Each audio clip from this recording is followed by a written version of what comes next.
مجھے یقین ہے آپ سوچ رہے ہوں گے کہ آخر یہ کون سی قیامت صغریٰ تھی جس نے لمحوں میں اتنے بڑے شہروں کو الٹا پلٹا کر رکھ دیا۔ پہلے ایک گرج، پھر ایک تیز آواز، پھر شدید ہوا، پھر ایک دھماکہ، اور پھر اگلے ہی لمحے آپ کے سینکڑوں جاننے والے زندہ دفن ہوئے پڑے ہوں، جس کے دھماکے کی آواز ہی چھوٹے بچوں کی ہارٹ اٹیک سے موت کر دینے کے لیے کافی ہو۔ انفیکٹ 3 چائنیز ریکارڈ ایسے ہیں جن میں ایک ہی بات ملتی ہے کہ پتھر آسمان سے بارش کی طرح برس رہے تھے۔ اس آفت کے متعلق 1995 میں ایک ریسرچ پیپر لکھا گیا تھا، ڈیتھ فرام ابو، یعنی اوپر سے آنے والی موت۔ اور اب میں آپ کو قدرت کے اس بے رحم، اندھے اور صرف بربادی لانے والے فینومنا کے بارے میں بتاؤں گا۔ جب خلا سے آنے والا پتھر کا ایک بڑا ٹکڑا ہماری اس دنیا کی فضا میں داخل ہوتا ہے تو ہماری فضا کی رگڑ سے وہ جل اٹھتا ہے، جسے آپ اکثر رات کو آسمان میں تیزی سے ٹوٹتے ہوئے ایک ستارے کی شکل میں دیکھتے ہیں۔ ہم انہیں شہاب ثاقب کہتے ہیں۔ عموماً یہ شہاب ثاقب بہت چھوٹے سائز کے ہوتے ہیں، زیادہ تر چاول کے دانوں کے سائز کے اور زیادہ سے زیادہ آپ کے ہاتھ کی مٹھی کے سائز کے، لیکن کبھی کبھی سائز میں ان سے کہیں بڑے پتھر بھی ہماری دنیا کا رخ کر لیتے ہیں، اور جب یہ بڑے پتھر یا ایسٹرائڈز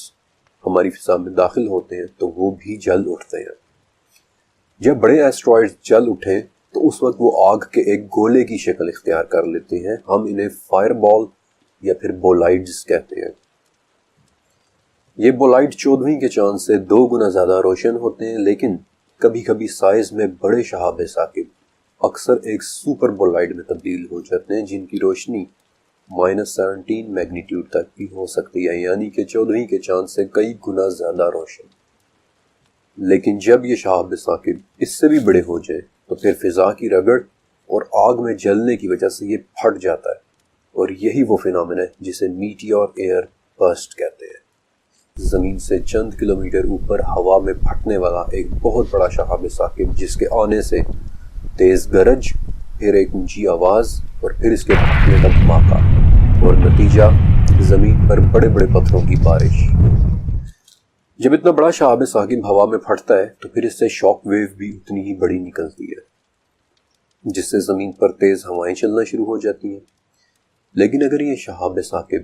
اس سے بھی بڑا ہو جائے تو پھر جس شہر کے اوپر یہ پھٹے گا اس شہر کا الٹ جانا ناگزیر ہے۔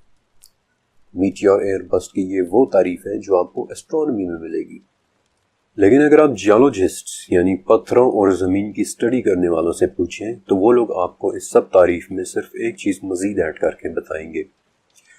کہ خلا سے ہماری زمین کی طرف آنے والے پتھر یعنی راکی یعنی پتھریلے بھی ہو سکتے ہیں، میٹالک یعنی دھاتی بھی ہو سکتے ہیں، اور راکی اور میٹالک دونوں بھی ہو سکتے ہیں۔ اور اگر وہ ایسٹرائڈز پتھریلے اور دھاتی دونوں ہیں تو عربی زبان میں انہیں ایگزیکٹلی سجیل کہیں گے، ایسے پتھر جو تہ بتہ ہوں۔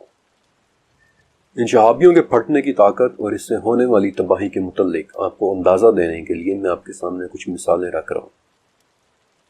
چھوٹے سائز یعنی 1 سے 1.5 فٹ کے میٹیورائڈز تو بڑے عام ہیں۔ یہ 100 کلومیٹر کی اونچائی پر عموماً پھٹتے رہتے ہیں، لیکن یہ اونچائی بہت زیادہ ہے اور ان کے پھٹنے سے پیدا ہونے والی فورس اتنی کم ہوتی ہے کہ اکثر تو ہمیں پتہ بھی نہیں چلتا، اور پھر ان کے پھٹنے سے پیدا ہونے والے پتھر بھی بہت ہی چھوٹے چھوٹے ہو کر ہماری زمین تک پہنچتے ہیں، بلکہ ان میں سے زیادہ تر پتھر تو اکثر چورائی ہو جاتے ہیں۔ لیکن بڑے سائز کے میٹیورائڈز یعنی کہ 12 فٹ سائز کا ایک میٹیور عموماً 43 کلومیٹر کی اونچائی پر پھٹتا ہے، اور اس کے پھٹنے سے تقریباً 1000 ٹن کے قریب فورس پیدا ہوتی ہے۔ ایسا ہر 1.5 سال میں ایک مرتبہ ہی ہوتا ہے، لیکن اس کے پھٹنے سے پیدا ہونے والی فورس اور اس فورس سے ہونے والی تباہی کے متعلق یوں سمجھ لیں کہ اس شہابیے کے چند 100 میٹرز کے اندر اندر تک کی تمام چیزیں مکمل تباہ ہو جائیں گی۔ پھر اس سے بھی بڑا یعنی 33 فٹ سائز کا ایک شہاب ثاقب یا میٹیورائٹ، یہ عموماً 32 کلومیٹر کی اونچائی پر برسٹ ہوتا ہے، اور اس کے برسٹ ہونے یا پھٹنے سے پیدا ہونے والی فورس 20,000 ٹن سے زیادہ کی ہو سکتی ہے، لیکن ایسا ہر 10 سال میں ایک مرتبہ ہوتا ہے، اور یوں سمجھ لیں کہ اس کے پھٹنے سے پیدا ہونے والی فورس چند کلومیٹرز تک تمام چیزوں کو تباہ کر دے گی۔ لیکن سائنس میں حقیقتاً بڑے بڑے میٹیورائٹس، مثلاً 98 فٹ کا ایک میٹیورائٹ تقریباً ہر 185 سال بعد زمین کی طرف آتا ہے، اور ہم سے صرف 17 کلومیٹر اوپر پھٹتا ہے، اور اس کے پھٹنے سے 9.5 لاکھ ٹن کی فورس پیدا ہوتی ہے کہ جو انسان کے بنائے ہوئے کسی بھی سٹرکچر، چاہے وہ ٹینک ہو یا بحری جہاز، اسے پرزا کر دینے کے لیے کافی ہوتی ہے۔ آخری مرتبہ یہ واقعہ 15 فروری 2013 کو ہوا تھا، اور شاید آپ کو بھی یہ واقعہ یاد ہوگا۔ ان دنوں یہ نیوز ٹی وی پر بہت زیادہ دکھائی جا رہی تھی کہ رشیا کے اوپر ہوا میں ایک 66 فٹ کا ایسٹرائیڈ صرف 30 کلومیٹر کی اونچائی پر پھٹا تھا۔ 69,000 کلومیٹر پر آور کی سپیڈ سے روس کے اوپر سے گزرتے اس پتھر کی روشنی تھوڑی دیر کے لیے سورج سے بھی زیادہ ہو گئی تھی، اور اس کے پھٹنے سے پیدا ہوئی فورس ہیروشیما والے ایٹامک بم یعنی ایٹمی دھماکے سے 33 گنا زیادہ تھی۔ اور میں آپ کو یہ بھی بتا دوں کہ اس پتھر کو زمین کی طرف آتے ہوئے ڈیٹیکٹ بھی نہیں کیا جا سکا تھا، کیونکہ یہ سیدھا سورج کی طرف سے آ رہا تھا،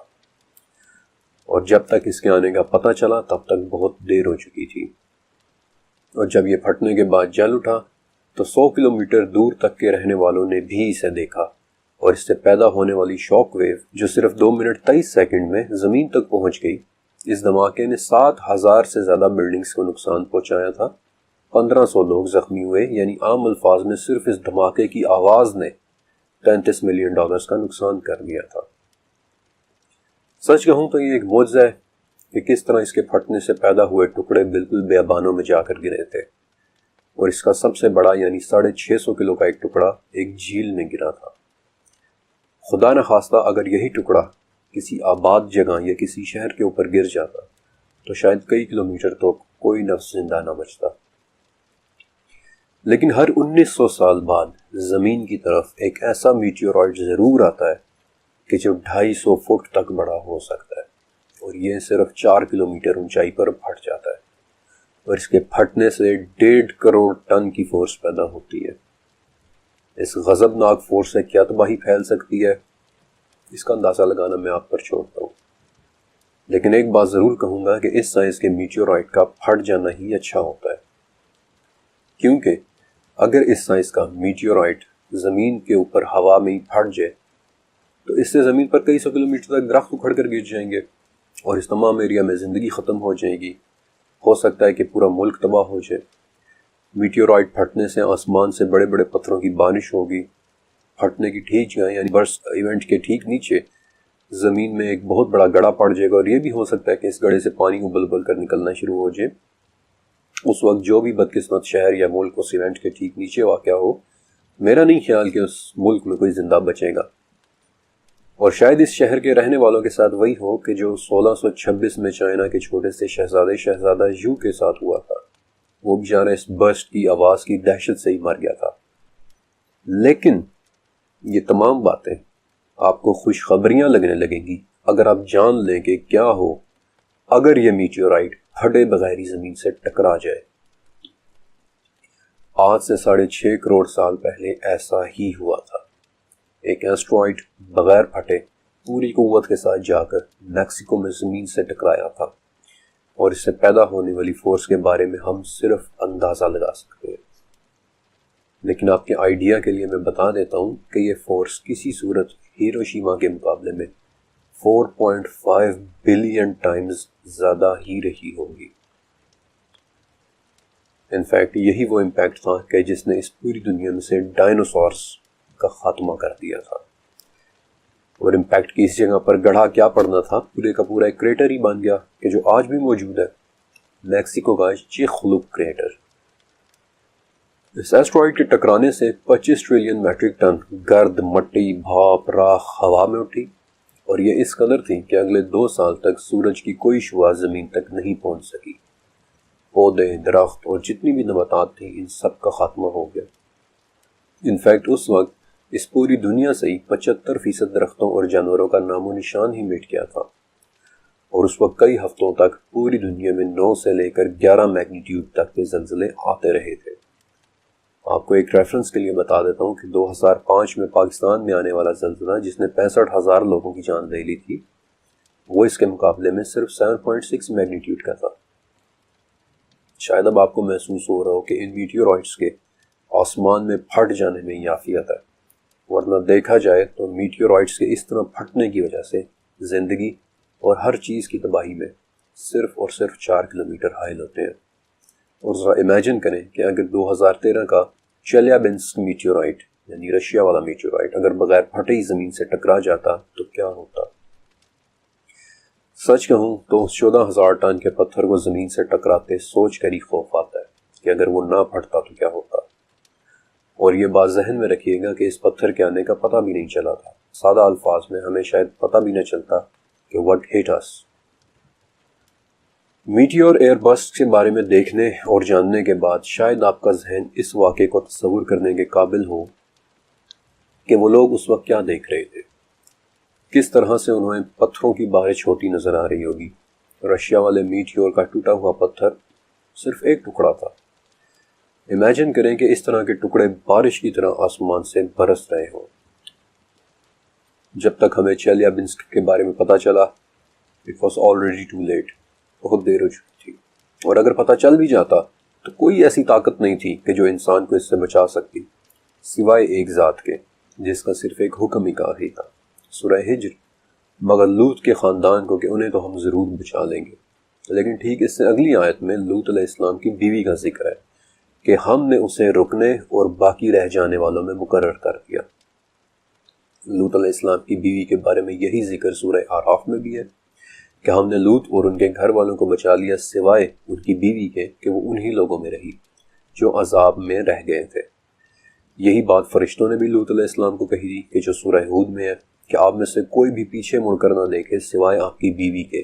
کہ اسے بھی ویسا ہی عذاب پہنچنے والا ہے جو ان سب کو پہنچے گا۔ سورہ نمل میں بھی یہی ہے کہ ہم نے لوط اور ان کے گھر والوں کو سوائے ان کی بیوی کے سب کو بچا لیا۔ سورہ عنکبوت میں بھی ہے کہ ہمارے بھیجے ہوئے لوط کو کہنے لگے کہ آپ خوفزدہ نہ ہو اور نہ ہی آزردہ ہو، ہم آپ کو آپ کے گھر والوں سمیت بچا لیں گے سوائے آپ کی بیوی کے۔ سورہ شعراء سے پتہ چلتا ہے کہ وہ ایک بوڑھی عورت تھی، اور سورہ تحریم میں اللہ تعالیٰ نے اس کا ذکر حضرت نوح علیہ السلام کی بیوی کے ساتھ کیا ہے کہ یہ دونوں ہمارے بندوں میں سے 2 نیک اور شائستہ بندوں کے گھر میں تھی، پھر انہوں نے خیانت کی اور وہ نیک بندے بھی اللہ کے عذاب کو ان سے نہ روک سکے، اور حکم دے دیا گیا کہ اے عورتوں تم دونوں بھی جہنم میں جانے والوں کے ساتھ چلی جاؤ۔ اب لوط علیہ السلام کی بیوی کے جس کا نام امام صدی اور اہل کتاب کے ہاں سے والہیہ ملتا ہے، آیا وہ لوط علیہ السلام اور ان کے اہل کے ساتھ چل پڑی لیکن راستے میں رک گئی، یا پھر وہ گھر سے ہی نہیں نکلی؟ اس میں اختلاف ہے۔ دونوں حوالے سے ہی اقوال موجود ہیں، دلائل موجود ہیں۔ ایک تو یہ کہ وہ گھر سے ہی نہیں نکلی تھی، اور دوسرا یہ کہ وہ گھر سے چل تو پڑی تھی لیکن جب شہر سے باہر نکل کر اس نے شہر کی چیخیں اور آہو بکاس سنی تو فوراً پلٹ کر ان کی طرف بھاگی، اور تبھی ایک پتھر اس پر آ کر لگا جس نے اس کا دماغ نکال کر اس کی موت کر دی۔ لیکن ایک روایت اہل کتاب کے ہاں بھی ملتی ہے کہ وہ گھر سے تو نکلی تھی لیکن اس نے مڑ کر دیکھ لیا تھا، وہی کام جس سے فرشتوں نے 2 مرتبہ منع کیا تھا، اور اسی وقت وہ پتھر اور نمک کے ایک ستون میں تبدیل ہو گئی تھی۔ انفیکٹ شاید یہی وہ اوریجن ہے کہ جہاں سے پھر فوک کہانیوں یا لوک کہانیوں میں پیچھے مڑ کر نہ دیکھنا ورنہ پتھر کے ہو جاؤ گے جیسے محاوروں کا جنم ہوا۔ اس حوالے سے حضرت عیسیٰ علیہ السلام کے دور کے ایک یہودی عالم جوزیفس فلاویس نے اپنی کتاب اینٹیکویٹیز آف دی جیوز میں لکھا ہے کہ میں نے وہ جگہ دیکھی ہے کہ جہاں لوط علیہ السلام کی بیوی کو عذاب نے پکڑ لیا تھا، اور میں نے پتھر کا وہ ستون بھی دیکھا ہے کہ جس میں اس کی شکل تبدیل ہو گئی تھی۔ جوزیفس نے اپنی طرف سے سچ لکھا تھا کیونکہ واقعی ڈیڈ سی کے قریب چند بڑی ہی عجیب اور حیرت انگیز قسم کی راک فارمیشنز ہیں، جن میں سے ایک فارمیشن نمک کا ایک ستون ہے کہ جو دیکھنے میں بالکل رک گئی ہوئی ایک عورت جیسا ہے، اور آج بھی کئی اہل کتاب اور کئی مسلمان بھی یہی یقین رکھتے ہیں کہ یہ ستون لوط علیہ السلام کی بیوی ہی تھی کہ جو مڑ کر دیکھنے پر پتھر کی ہو گئی تھی۔ ایسی ہی ایک اور عجیب سی راک فارمیشن قریب ہی ایک ماؤنٹ سوڈم یعنی اسرائیل میں ہے، پتھر کا ایک تنہا ستون کہ جو لارڈس وائف کے نام سے مشہور ہے، اور اس کے بارے میں بھی یہی مانا جاتا ہے کہ یہی لوط علیہ السلام کی بیوی تھی کہ جو مڑ کر دیکھنے پر پتھر کی ہو کر رہ گئی تھی۔ ان باتوں میں لوگوں کو اتنی دلچسپی محسوس ہوتی ہے کہ آج دنیا میں کم سے کم 3 ایسی چٹانیں ہیں کہ جو کسی نہ کسی وجہ سے تنہا کھڑی ہیں اور انہیں لارڈس وائف کے نام سے ہی جانا جاتا ہے۔ مثلا جاپان کے سمندر میں ایزو آئلینڈز کے قریب بالکل اکیلی کھڑی ایک چٹان کہ جو واقعی ایک بڑے عجیب سے انداز میں ایک عجیب سی شان کے ساتھ سمندر میں اکیلی ایستادہ ہے۔ والہیا گھر سے ہی نہیں نکلی یا واقعی راستے میں پتھر کی ہو کر رہ گئی، یہ بات تو اللہ ہی بہتر جانتا ہے۔ لیکن اس واقعے میں ہمارے سیکھنے کے لیے کیا ہے؟ ذرا اپنے ارد گرد نظر دوڑائیں اور اللہ سے معافی مانگے کہ جو خبریں ہم آئے روز ٹی وی پر سنتے ہیں، آئے روز ہم اپنے گلی محلوں میں دیکھتے ہیں، اس کی پاداش میں ابھی تک ہم پر وہ پتھر نہیں آیا جس کے آنے کا ٹیکنالوجی کو بھی کچھ پتہ نہیں چلا تھا، اور جب تک پتہ چلا تب تک بہت دیر ہو چکی تھی، جس کے آنے سے پہلے آواز، پھر ہوا اور پھر دماغ زمین پر پڑا ہوا نظر آتا ہے۔ شکر کریں کہ ابھی تک وہ پتھر نہیں آیا۔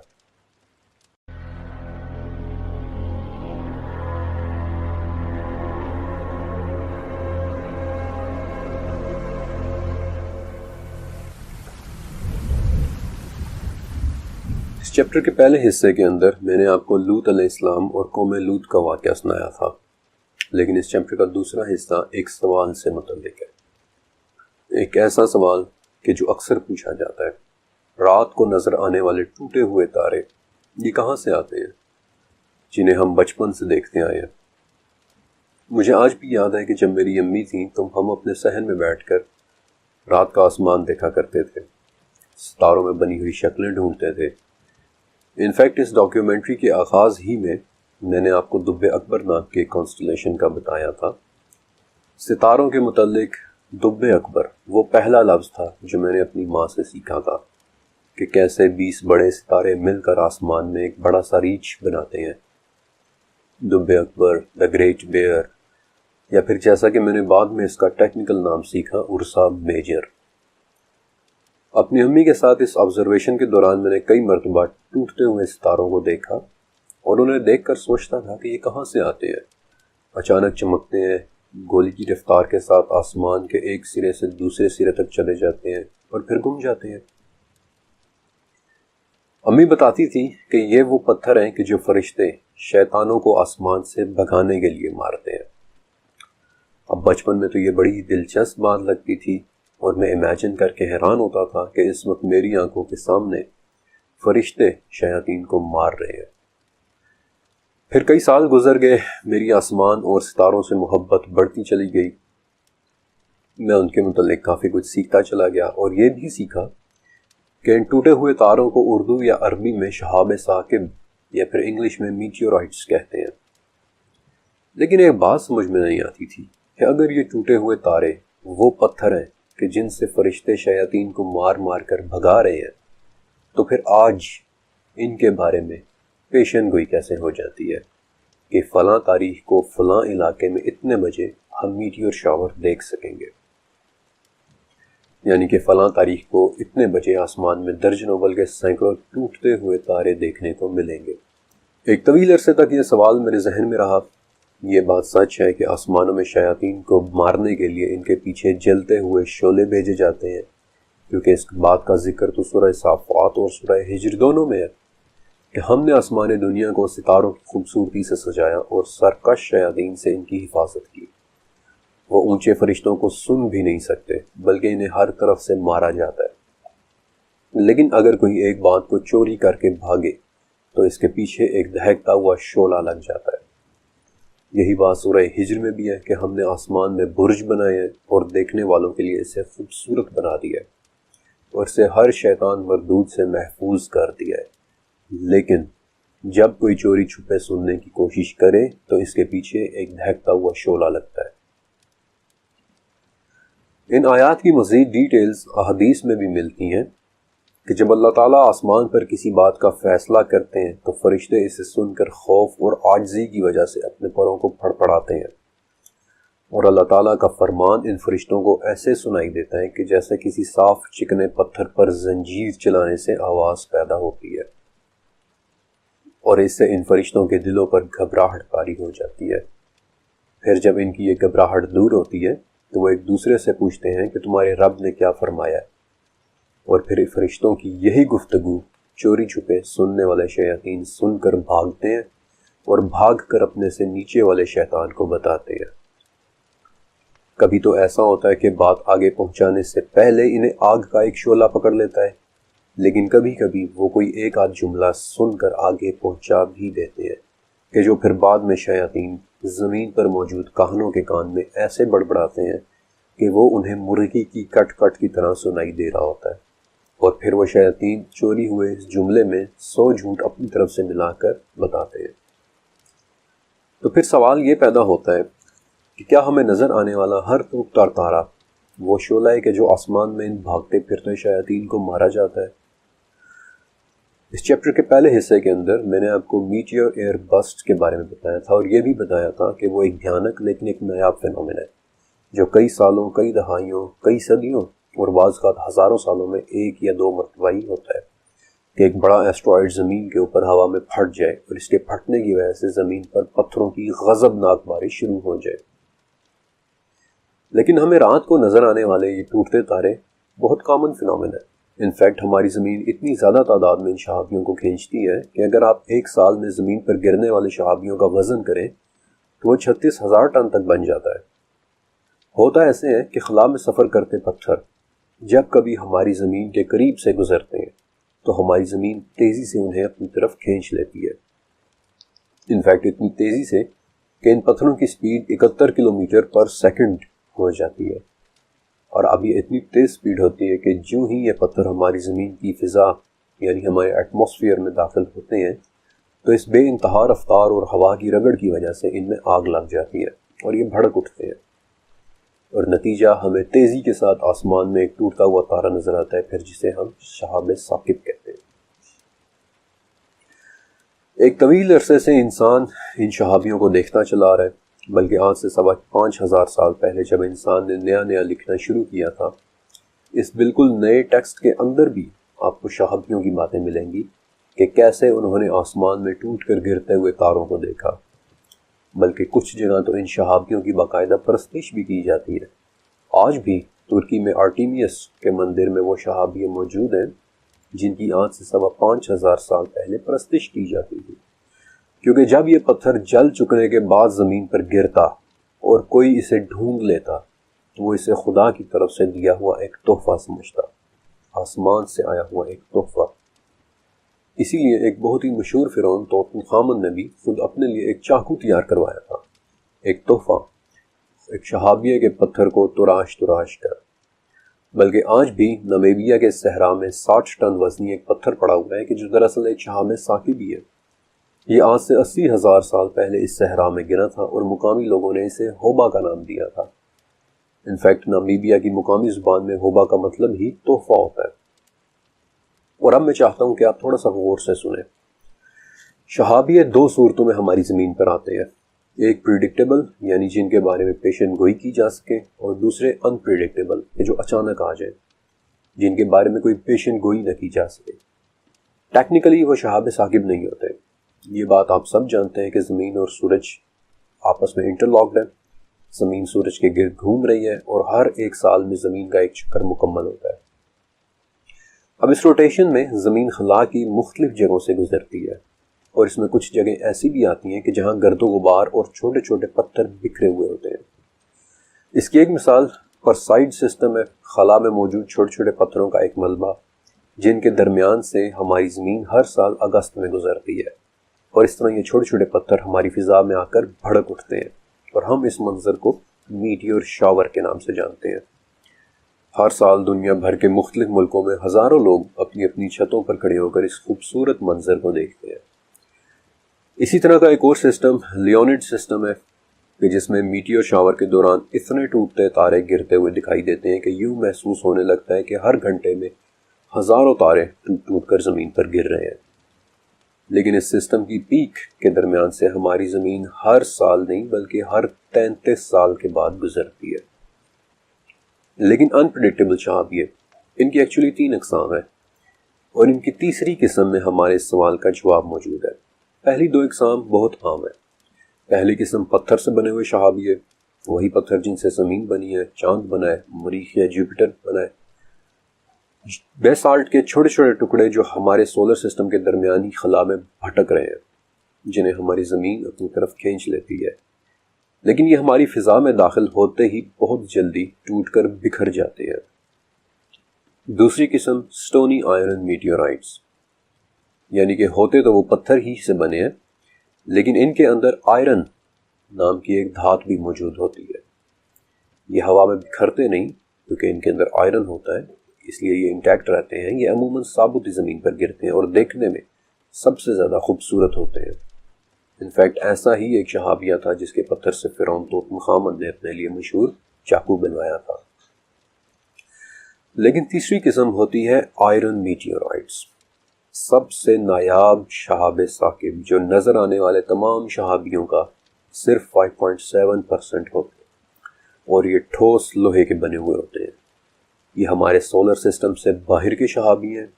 دور دراز کی خلا یعنی ڈیپ سپیس سے آنے والے شہابی ہیں۔ یہ کب آ جائیں کوئی نہیں جانتا، یہ کہاں سے آتے ہیں کوئی نہیں جانتا۔ ان شہابیوں میں پایا جانے والا لوہا اس کائنات کا سب سے پرانا لوہا ہوتا ہے کہ جو 1538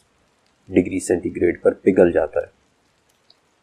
لیکن جب لوہے کا یہ ٹکڑا زمین کی طرف آتے ہوئے جل اٹھے تو اس آگ کا ٹمپریچر 1648 ڈگری یعنی اس لوہے کے میلٹنگ پوائنٹ سے بھی زیادہ ہو جاتا ہے، اور اس وقت یہ لوہا مکمل پگھل جاتا ہے۔ اس وقت، ٹھیک اس وقت، چند لمحات کے لیے یہ شہابیہ صرف شہابیہ نہیں رہتا بلکہ شہاب ثاقب، یعنی کہ صرف اور صرف دہکتا، ابلتا، لپکتا ہوا انگارہ یا شعلہ بن جاتا ہے۔ ایک لیکوڈ آگ، ایک انگارہ، ایک شعلہ، ابلتی ہوئی ایک آگ، شہاب ثاقب۔ خدا جانے ہم تک پہنچنے سے پہلے یہ لپکتا ہوا انگارہ اس کائنات کے دور دراز کونوں میں کس مخلوق کو مار کر آیا ہو۔ ہماری زمین اور پھر ہم تک پہنچتے پہنچتے، ہمارے ہاتھوں تک پہنچتے پہنچتے تو یہ بالکل ٹھنڈا ہو چکا ہوتا ہے۔ پگھلنے اور پھر دوبارہ ٹھوس بننے کی وجہ سے اس کی ساخت ہی بدل جاتی ہے کہ جیسے ٹھنڈا ہو چکا ایک لاوا۔ اللہ بہتر جانتا ہے کہ یہ پراسرار شہابیہ کائنات کے کن کونوں سے نکل کر کس کس مخلوق کی طرف جاتے ہیں، لیکن میرا دل سے ماننا ہے کہ ہم تک پہنچتے تیسری قسم کے یہ شہابیہ اپنے پیچھے اربوں سال کی ایک خاموش داستان لیے ہوتے ہیں۔ یہ کن کن کو مار کر آئے ہوئے ہوتے ہیں کوئی نہیں جانتا، کسی کو نہیں علم۔ اور میرے ذہن میں اس چیپٹر کو ختم کرتے وقت سورہ طارق کی وہ آیات آ رہی ہے کہ قسم ہے آسمان کی اور رات کو آنے والے کی، اور تجھے کیا علم کہ وہ رات کو آنے والا کیا ہے، تیزی سے پیوست ہو جانے والی ایک آسمانی چمک۔